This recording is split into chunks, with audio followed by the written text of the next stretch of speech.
chinois. Bah, c'est Geoffrey qui va nous raconter ça, parce qu'évidemment, on a dû déjà vous raconter beaucoup cette histoire. C'est quoi? C'est Ça, en fait, les JO à Pékin, c'était le 8 août 2008. Ils ont ouvert à 8h08. Donc le chiffre préféré des Chinois, c'est le 8. Donc c'est pour ça que c'est très important pour les Chinois, c'est leur chiffre fétiche. Du coup, vous êtes invité sur tous les tournois en Chine? Pour l'instant, je suis pas là encore une fois en Chine, mais je pense, peut-être, je sais pas. Non, mais alors, sérieusement, les Chinois s'intéressent à votre cas? Oui, pour l'instant, oui. On a été une fois, on a été contacté par un Chinois. Mais sinon, ouais, ça intéresse beaucoup. C'est-à-dire contacté par un Chinois? Il vous a dit... Là, les tournois en Chine, il nous invite, si on veut y aller, j'ai une wildcard pour aller faire un tournoi en Chine. D'accord. Ah oui, à cause de cette Ouais, bonne licence. Voilà, parce qu'ils nous connaissent, on a fait des résultats et ils s'intéressent un peu à nous. Et vous y croyez, ouais, cette superstition ou à ce chiffre magique? Oui, quand même. Moi, c'est mon chiffre fétiche, donc oui, j'y crois. C'est votre chiffre, c'est ton chiffre. Oui. Je te tutoie, allez, à 16 ans. Oui. 16 ans en plus, voilà, ça fait 2 fois 8. Et est-ce que c'est ton chiffre fétiche, 8? Oui, c'est mon chiffre fétiche, oui. Donc tu es quand même superstitieux, parce qu'on sait, les champions sont Un superstitieux. peu, ouais, je suis un peu superstitieux. Ouais. Et alors Roger, parce que je crois que tu l'as rencontré, Roger, hein, Oui, c'est ça? une fois, oui. Alors Bon, il est très sympa. Il m'a C'était bien... à quelle occasion? C'était une démo Nike. C'était quand j'avais 11 ans, 10 ans. J'avais tapé un peu les balles avec lui. Super sympa. Il joue bien, hein, il joue ouais, pas je joue très bien. Ouais. Non, il était très sympa. Il nous a bien accueillis. Vous l'avez dit que vous êtes né le même jour que lui? Oui, il a rigolé. Il s'est marré. Bruno, c'est quoi le pourcentage de jeunes? Parce que c'est vrai qu'en France, on a souvent des champions du monde junior. On en a un paquet qui gagnent plein de tournois juniors. Est-ce qu'on arrive à avoir un pourcentage de jeunes qui vraiment, après, peuvent en vivre très correctement? Alors effectivement, on ne va pas apporter la poisse à Geoffrey hein, et à d'autres, puisqu'on va recevoir d'autres, des jeunes champions. Mais c'est vrai que c'est toujours difficile de continuer, de suivre cette voie.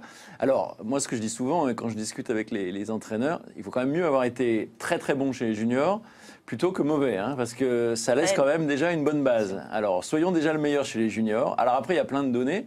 Geoffrey, il n'est pas très athlétique. C'est vrai qu'à cet âge-là, il y en a qui sont très balèzes. Vous êtes content d'être venu ce matin? Oui, non, mais bon, il le sait. Non, mais il c'est mesure vrai que 1m70. on va reparler il est de épais ce comme un physique, serin. Donc voilà, il le sait. Après, il va grandir, je l'espère pour lui. Alors peut-être pas. On a vu des joueurs avec des gabarits un peu différents hein, briller au tennis. Mais on ne sait pas, évidemment. Alors il y a la blessure qu'on a évoquée. Ça, c'est un peu la crainte. J'ai beaucoup parlé avec son papa qui a cette préoccupation. Parce qu'on parlait de Federer avec Yannick Kochenik tout à l'heure, qui lui ne s'est jamais blessé quasiment de sa carrière, hein, ça c'est exceptionnel. C'est ce qu'on souhaite aussi à Geoffrey, mais on sait qu'il y a beaucoup de joueurs qui ont des problèmes de dos, d'épaule, de coude, de poignet. Bon voilà, le tennis c'est un sport très traumatisant. Donc voilà, Geoffrey il va suivre sa voie.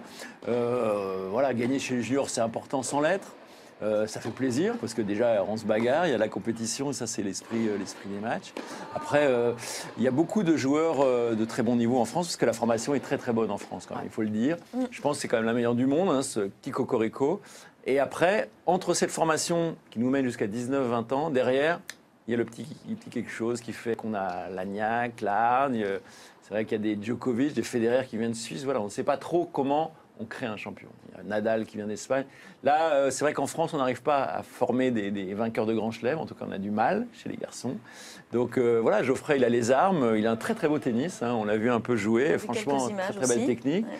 Il a un bon rival, Corentin Moutet, hein, qui est vraiment un très bon joueur. Donc tous les deux, ils vont se tirer la bourre. Ça, c'est bien d'avoir comme ça, de la rivalité quand on est jeune, parce que ça pousse. On dit, il a gagné ceci, il a gagné cela. Je pense que ça fait avancer. Vous entendez bien? Oui.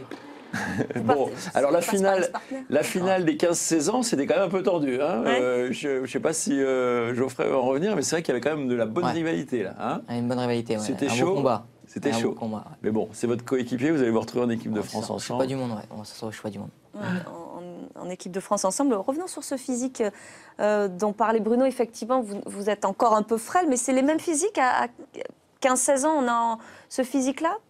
Chez les garçons c'est très varié. C'est varié. Franchement, je pense que tu vas pouvoir nous le dire. Il y a des gens qui sont vraiment déjà formés quasiment à 16 ans. Les gens qui sont plus jeunes que moi sont déjà formés bien. Ouais. Mais aussi de mon âge, ils sont à peu près pareils, un peu plus costauds. Ça varie encore. Ça vers 18 ans, 19 ans. Là, on va vraiment voir si... on doit être plus anxieux peut-être quand on est plus fin, comme vous, voilà. de la blessure. On peut moins jouer sur ses qualités physiques. On est obligé de faire plus de travail, pour récupérer un peu. Tu peux justement nous parler de ton travail physique, parce que là aussi tu travailles très spécifiquement hein, sur le physique. Maîtriser le hula-hoop en tout cas. En fait, on fait beaucoup de physique pour vitesse, récupérer un peu de renforcement. Je touche pas encore à la muscu, parce que j'ai pas meublé pour pas faire des problèmes. Ah oui, tu fais pas du tout de musculation? Non, je fais que du renforcement. avec des élastiques. Parce que des- c'est risqué à votre Ouais, âge, c'est un peu la risqué. muscu, ça peut Pendant la claquer. croissance, ça peut un peu freiner la croissance, ça peut créer un peu de problème. Donc, vaut mieux pas forcer dessus. Donc c'est gainage et renforcement C'est ça, musculaire voilà. Et plutôt. un peu d'élastique, un peu de. Et là, tout ce que vous faites, donc ça, c'est combien d'heures par jour? Enfin, d'heures. C'est 2 heures de tennis, 2 heures physique. Ah, quand même. Oui, donc c'est déjà l'emploi du temps quasiment d'un pro. Hein. C'est Ça. vrai que. Et alors l'école, parce que bon, sans vouloir parler de sujets qui fâchent, 3 heures par jour. mais l'école c'est la semaine prochaine, on est C'est d'accord ça, ouais. Je la reprends la rentrée semaine prochaine à l'INSEP, oui. L'INSEP. Bon alors l'INSEP, ça c'est quand même aussi un endroit un peu magique. Hein. Ah c'est la ouais. grande école du sport. C'est ça, une grande école pour les J'imagine jeunes, que ouais. tu es quand même ému d'entrer à l'INSEP. Ah, je suis très content, oui. Avant, j'étais au Sport-Études de Paris. C'est à peu près un peu la même structure. Il y avait tennis, école. Donc, oui, je suis très content. Je suis un peu habitué au sport-études, un peu aux écoles tennis.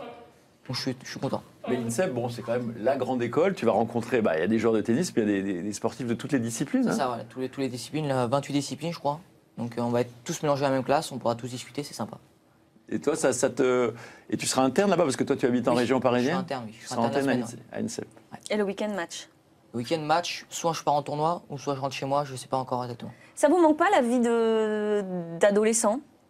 Ah, pour dire Est-ce que qu'on je l'ai- peut profiter un peu des C'est ça. sorties du Non, cinéma, moi- d'aller manger avec des copains? Moi, ça me dérange pas. Moi, j'ai voulu vivre cette vie, donc ça me dérange pas trop. C'est un sport individuel aussi, mais c'est vrai que vous êtes aussi en équipe de France, en Coupe Davis. Ouais. Est-ce que ça, ce sont importants, ces moments de rassemblement, pour justement pas rester concentré sur son sport et rester trop fermé? Ah oui, c'est important, c'est super de partager un peu en équipe. Pas toujours être tout seul. On est en équipe de France, on se soutient, on est ensemble. On a le public qui nous a bien aidés pour un Davis Cup. Donc ça aide beaucoup et ça motive. Coupe Davis Junior, ça sera quand? Prochain Alors rendez-vous? ça, c'est Geoffrey qui va nous le dire. Le prochain rendez-vous, c'est au Mexique, le 22 septembre. C'est sympa, Bon ça, le voyage. Mexique. Ouais. C'est sympa, ouais. Et ce sera contre? Je suis pas du monde, c'est tous les pays du monde. D'accord, Donc, oui, les c'est pas la même Amériques- chose que Non, chez pas nous. tout. Voilà, Bon. oui, non, c'est la Coupe Davis des jeunes, hein, avec des simples et un double, hein, c'est ça. Deux simples et un double. Donc voilà, la France sera une des favorites. Voilà, on a vu qu'on a gagné le championnat d'Europe, on est tête de série au championnat du monde. Donc c'est tant mieux. Bon, est-ce qu'on a le temps quand même de suivre les résultats du Grand Chelem, de voir les matchs la nuit et tout? J'ai pas eu trop le temps là, je me suis un peu couché tôt pour récupérer. J'étais un peu fatigué. Mais sinon, j'y suis un peu les résultats de Federer, mon fils, Djokovic. Ouais. Ça joue bien, ça joue vraiment bien. Les gens Ah ont oui. bon niveau, très très bon niveau là. Confirme. Et vous avez un favori? C'est Federer. Moi, c'est Ouais, Federer. bon, Je et veux à pas- part Federer, côté français, vous suivez particulièrement le résultat des Français? Vous Oui, les avez je suis- côtoyés déjà? Vous les voyez sur J'ai le tournoi de un Roland? peu Gasquet, Ouais, Tsonga, je les ai un peu connus. Simon, parce que j'ai le même coach physique que Simon, d'accord. quand il était petit. Donc du coup, vous échangez pas, vous avez jamais Non, échangé avec pas- les pas- jeunes, pas beaucoup, les, non. les- Non, les ils adultes? sont pas souvent. Parce que Gilles Simon, alors là, c'est vrai qu'on peut faire le parallèle. Bon, lui aussi, il n'est pas Pareil. très épais. Il vient du Val-de-Marne aussi, hein, Gilles, hein, c'est ça Il a vous le même êtes- lit que moi. Et son coach il m'a dit que j'étais pareil que lui à son âge. Il était pareil, plus petit, pareil. Donc ça porte. C'est une motivation. Et C'est vous ça, n'avez pas ouais. eu l'occasion de rencontrer Gilles? Ouais, c'est une motivation. Oui, il était solide, il était pareil que moi. Il était petit, il tenait du fond. Il jouait que sur sa qualité, c'était de contrer, de produire du jeu comme il fallait, quoi. Il n'y a pas encore d'échange entre des jeunes champions et les anciens, Bruno, hein, ça se si, fait pas je trop. pense que si, mais voilà, je pense que Gilles Simon, il va être sensible hein, si on lui dit qu'il y a un petit. Oui, je l'ai vu un peu dans les tournois. Mais ils sont vus quand ils sont beaucoup à Roland-Garros, où ils sont pratiquement jamais là, c'est toujours en tournoi. On peut jamais trop les rencontrer. Donc c'est juste le problème. Avant le 22 septembre, c'est quoi la prochaine échéance alors? Là, Pour j'ai vous, une semaine Geoffrey? d'entraînement à l'INSEP. Ouais. Et après, je pars en Serbie faire un moins de 18 ans, un grade 2. Vous avez fait le tour du monde déjà, dites donc, presque. Pratiquement, oui. Moi, je suis parti aux États-Unis. Dans toute l'Europe, j'ai fait. Ouais. Et le plus loin, c'était les États-Unis. Et ça, c'est pas compliqué à gérer. Je sais pas, vous êtes fils unique ou Non, comment? j'ai un frère. Donc un grand de ne frère. pas voir tout le temps la famille. Je suppose que tout le monde ne vous accompagne pas. Non, là, juste mon père qui m'accompagne Ouais. pour l'instant. Donc c'est pas compliqué pour la vie de famille. Est-ce que votre frère il fait du sport à haut niveau ou pas du Il avait tout? fait beaucoup de tennis à haut niveau. Maintenant, il est dans le golf. Il patine beaucoup dans le golf. Mais sinon, pour la vie de tous les jours, on s'habitue, quoi. s'arrange. Voilà. On s'habitue. Des fois, ils viennent un peu sur les tournois. Dès que c'est prêt, ils viennent sur les tournois. Et dès que c'est trop loin, on les voit après, quoi. Faut mieux pas être cocooning et aimer la vie de famille tranquille, hein, C'est ça, voilà. avec son père et sa mère, j'imagine bien. Bon, ben merci à vous en tout cas. Merci Merci. Bruno. Demain on sera avec Merci, un Jeanne. autre petit jeune. Oui, oui, bah, le copain de Geoffrey. Bah, le copain, on ne sait pas. Hein. Oh, ils sont assez copains, ça va. Bon, merci à vous, on vous souhaite bonne Merci. chance pour la suite, vous restez là, puisqu'on parlait de Coupe Davis, justement, on vous propose dans ce breakfast de faire un petit baromètre sur la Coupe Davis, parce qu'on vous rappelle que la France affrontera en demi-finale, ce sera à Roland-Garros, la République tchèque.